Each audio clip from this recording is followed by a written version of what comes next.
वो हमारे पिताजी हैं। अरे जी बाबा जी, आप उनके ही परिवार से हैं ना? हाँ, उनकी 5वें वंशधर हैं हम जो है। अच्छा अच्छा। तिवारी जी है। So hi friends, welcome to a new blog. मैं स्वागत करता हूं निखिल सिंह अपने चैनल मेरी मिट्टी पे फ्रेंड्स। और फ्रेंड्स, आज मैं आपको लेकर आया हूं एक ऐसी जगह पे जिसका नाम है पौहारी बाबा। जिस स्थान का नाम है, एक आश्रम है, एक मंदिर भी है, और इसके बारे में आप सुनेंगे तो चकित रह जाएंगे। ये बाबा जो पौहारी बाबा थे, इनका जन्म जो था वो 18वीं सदी में हुआ था। और इनसे मिलने के लिए स्वामी विवेकानंद के बारे में हम सब जानते हैं। स्वामी जी 3 महीने तक यहाँ पे इंतज़ार किए थे उनके दर्शन करने के लिए, और वो भी दर्शन नहीं हो पाए थे, बस उनसे वार्तालाप हुई थी, क्योंकि ये बाबा फेस टू फेस किसी से नहीं मिलते थे। और मैं आज आपको यहाँ पे लेके आ गया हूँ और चलूँगा, मैं आपको आगे दिखाऊँगा किस जगह पे बाबा किस गुफा में रह के तपस्या करते थे, किस कहाँ रहते थे, और उनके क्या क्या स्थल हैं, उनकी जीवनी के बारे में सब कुछ बताऊंगा। बारी बारी से बने रहिए मेरे साथ दोस्तों। और अब चलते हैं। ये देख लीजिए प्लेस, ये प्लेस वही प्लेस है, और देखिए कितना सुंदर नज़ारा है यहाँ का। और अभी काफ़ी शाम है, बहुत गर्मी हो रही है, धूप का टाइम है, तो चलिए चलते हैं। फ्रेंड्स देखिए कैसे ये भैंस हाय बोल रही है आप सब लोग को, और रेडी भी है अटैक करने के लिए, बट मैं भी रेडी हूँ बचने के लिए। और देखिए फ्रेंड्स, ये पार्क बनाया गया है, काफ़ी सुंदर पार्क है। ग्रास की कटिंग वगैरह नहीं की गई है, लेकिन ऐसे देखने में काफ़ी बढ़िया है। और ये अतिथि भवन टाइप का भी कुछ बना दिया गया है यहाँ पर मंदिर में।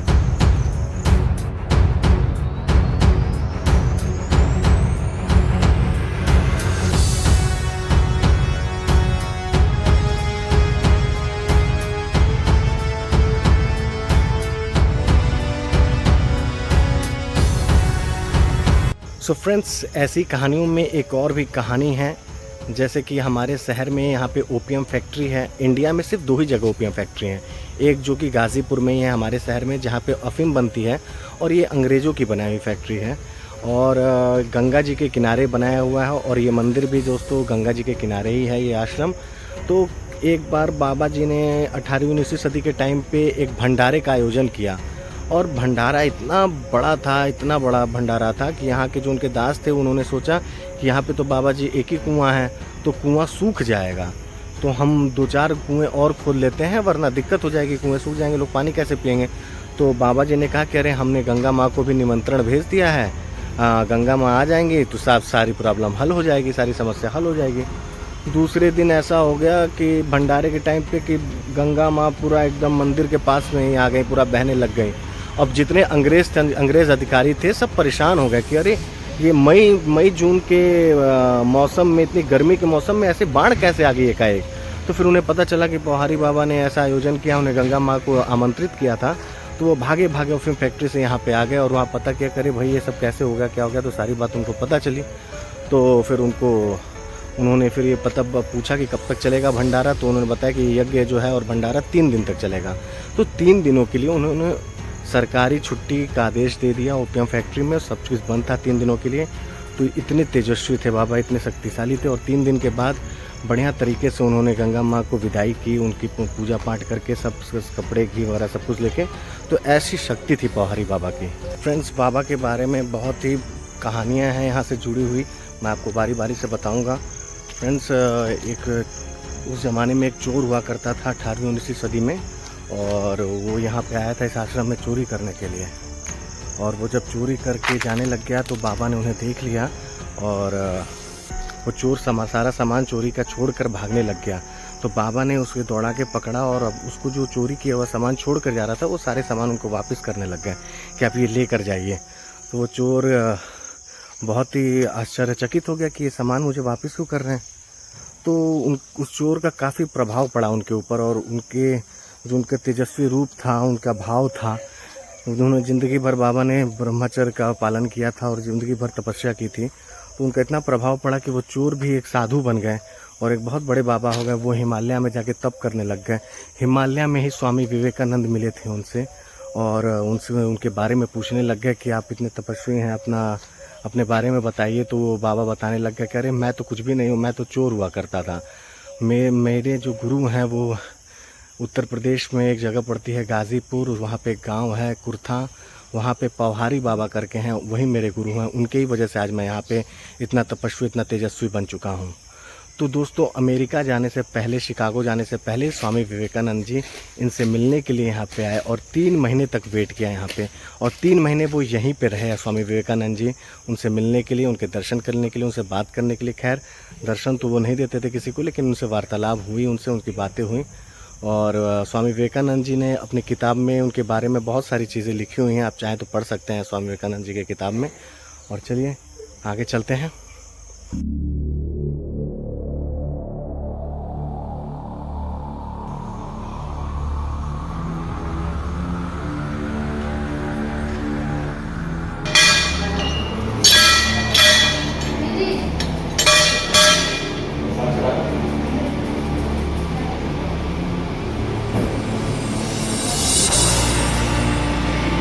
बाबा जी प्रणाम।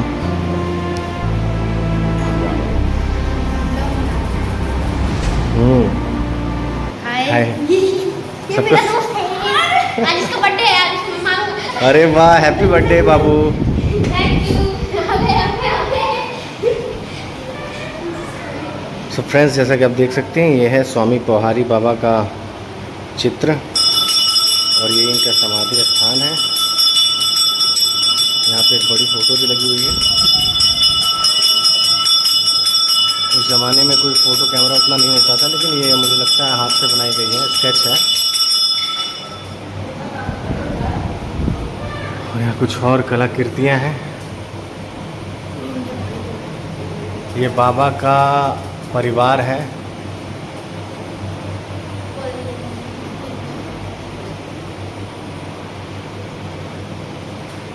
और बाबा जी भी उनके ही वंश से आते हैं, उनके ही 5वीं पीढ़ी के हैं आई थिंक। और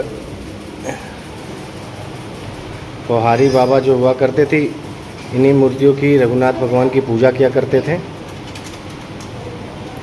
और उनकी एक गुफा भी है, बाबा गुफा यही है ना। तो फ्रेंड्स, ये है वो गुफा जिसके अंदर वो बैठ के महीनों तक तपस्या करते थे और सब कुछ भूल जाते थे, सब कुछ, और इसमें तपस्या करते रहते थे। अब ये आज काफ़ी टाइम से ऐसे बंद पड़ा हुआ है, सिक्का भी है। और इसमें ही बैठ के वो तपस्या किया करते थे लोगों के, और वो लोगों से फेस टू फेस नहीं मिला करते थे। इसी दरबार के अंदर वो रहते थे। अगर किसी को वार्तालाप करनी होती थी तो दरवाजे के उस साइड रहता था और उससे ऐसे ही बातचीत किया करते थे। इसी गुफा में बैठ के वो महीनों तक तपस्या करते थे।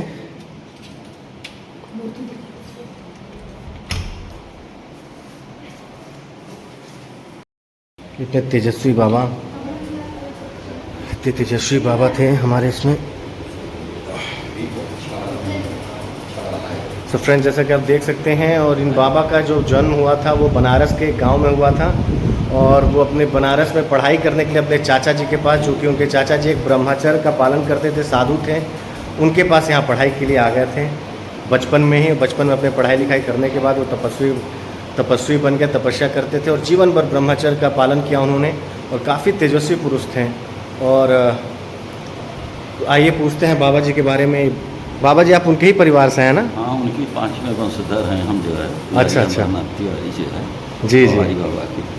क्या नाम पड़ेगा बाबा जी आपका? पोहारी बाबा, ये हमारा नाम जो है अमरनाथ तिवारी जो है। अच्छा अच्छा। अमरनाथ तिवारी। तो बाबा आप लोग भी बनारस के ही रहे होंगे किसी ज़माने में? ना नहीं, बनारस की नहीं, जो है महाराज जी जो है जी। जौनपुर जिला के अंतर्गत ग्राम प्रेमापुर में, ग्राम प्रभापुर, प्रेमापुर। अच्छा अच्छा।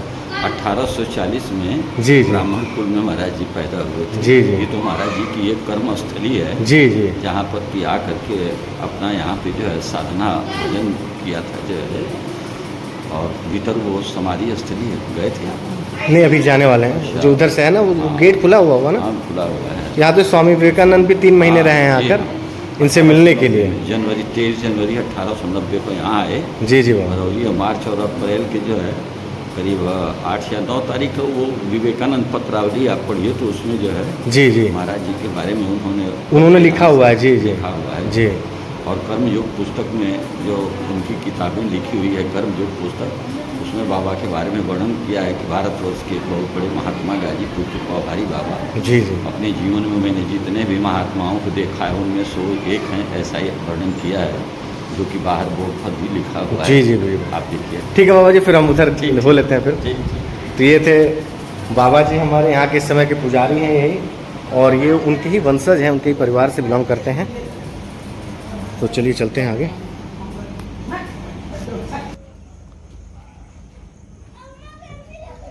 कृपया जूता चप्पल बाहर निकालें। और ये देखिए दोस्तों, कितना प्यारा बनाया गया हुआ है, बहुत ही अच्छा बना दिया गया है। इसके अंदर ही बाबा की कुछ निशानी हैं और कुछ चीज़ें हैं। आइए देखते हैं। ये देखिए, बहुत ही खूबसूरत नज़ारा है, और इस पे चलने के लिए पाथवे बना दिया गया है बहुत ही सुंदर तरीके से। पहले ऐसा नहीं हुआ करता था, लेकिन अब काफ़ी बेहतर कर दिया गया है इसे। देखिए, ये है पौहारी बाबा की फ़ोटो। अनंत श्री विभूषित वंदनीय योगी राज पौहारी बाबा, जन्म सन 1840, ग्राम प्रेमापुर जौनपुर, सन 1898 में ग्राम कुरथा गाज़ीपुर। और चलिए अंदर चलते हैं। उनकी कुछ निशानियां हैं जो उस समय की यहाँ पे रह गई हैं, यहाँ रखा गया है काफ़ी संभाल के, संजो के, और आपको हम चल के दिखाते हैं। देखिए, स्वामी विवेकानंद जी की तस्वीर है।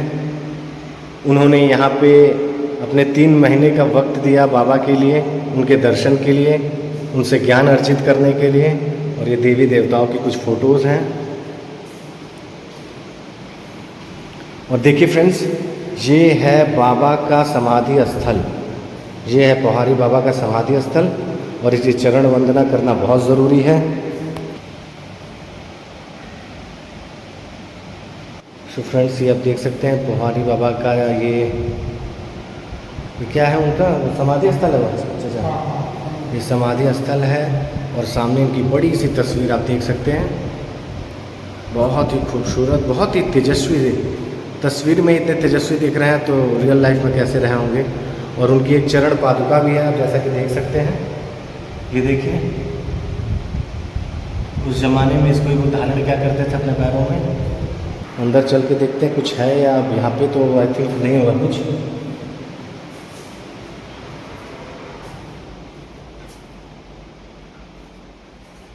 देखिए फ्रेंड्स, ये है कुआं। उस ज़माने में ये कुआं हुआ करता था, अभी इसको बंद कर दिया गया है। यहाँ पे देखिए, इसमें दोनों तरफ के बीच में ग्रिल लगी रहती थी, और पानी निकालने के लिए व्यवस्था थी। उस ज़माने में इसी कुएं की बात मैं कर रहा था कि ये कुएं, दास लोग बता रहे थे कि ये कुआं सूख सकता है। उसमें जब उन्होंने भोजन का यज्ञ का जब वो तपस्या शुरू की थी।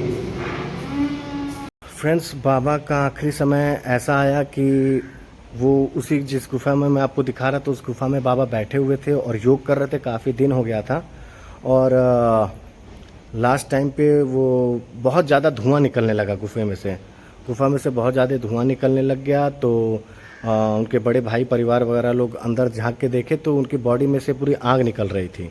तो वो लोग मटके से पानी बुझाने के, आग बुझाने की कोशिश की उन्होंने, लेकिन वो समझ लिए कि वो योग की आग थी, जैसे योग पुरुष थे वो, योग की आग थी। तो पानी डालने से और भी ज़्यादा पानी जैसे कि घी की तरह लग रहा था, और भी तेज़ आग जलने लग गई, और उसी टाइम पे वो राख हो गए, और उनको फिर जाके गंगा जी में प्रवर्तित कर दिया गया, और यहाँ पे समाधि ली गई फ्रेंड्स। और यहाँ पे जब स्वामी विवेकानंद जी उनसे वार्तालाप कर रहे थे, तो ऐसा था कि वो जब बात करते थे तो वो तो बाहर बैठे रहते थे, और बाबा जो थे गुफा में ही बैठे रहते थे, वहीं से जवाब दिया करते थे। तो एक बार बात करते करते वो चुप हो गए। तो स्वामी विवेकानंद जी ने काफ़ी बार उनको आवाज़ लगाई कि, लेकिन बाबा कुछ बोल नहीं रहे थे, बाबा शांत हो गए। तो फिर उन्होंने स्वामी विवेकानंद जी को काफ़ी परेशानी हुई कि उलझन में फंस गए कि अरे बाबा शांत क्यों हो गए। तो फिर उन्होंने कुछ देर बाद फिर बाबा ने जवाब दिया कि एक सांप था और एक चूहा था, तो लोग आपस में भाई भिड़ गए थे। तो चूहा जी हमारे पैर के नीचे आके हमारे पास छुप गए थे, और सांप ने हम ही को काट लिया। तो लेकिन कोई बात नहीं, अब जो है, अब दोनों लोग में समझौता हो गया है, दोनों लोग हमारे पास बैठे हुए हैं, अब कोई दिक्कत वाली बात नहीं है। तो ऐसे थे बाबा, सांप, चूहा, हर एक जानवर उनको, उनके तेजस्वी पुरुष को उनका सम्मान करते थे, आदर करते थे, और वो भी सबको सम्मान द्वारा देखते थे, और उसी द्वारा सबको पुकारते थे। सबका दास वो अपने आप को बताते थे कि मैं सबका दास हूँ। बहुत ऐसा कुछ नहीं कि ऐसी कहानी हुआ करती थी।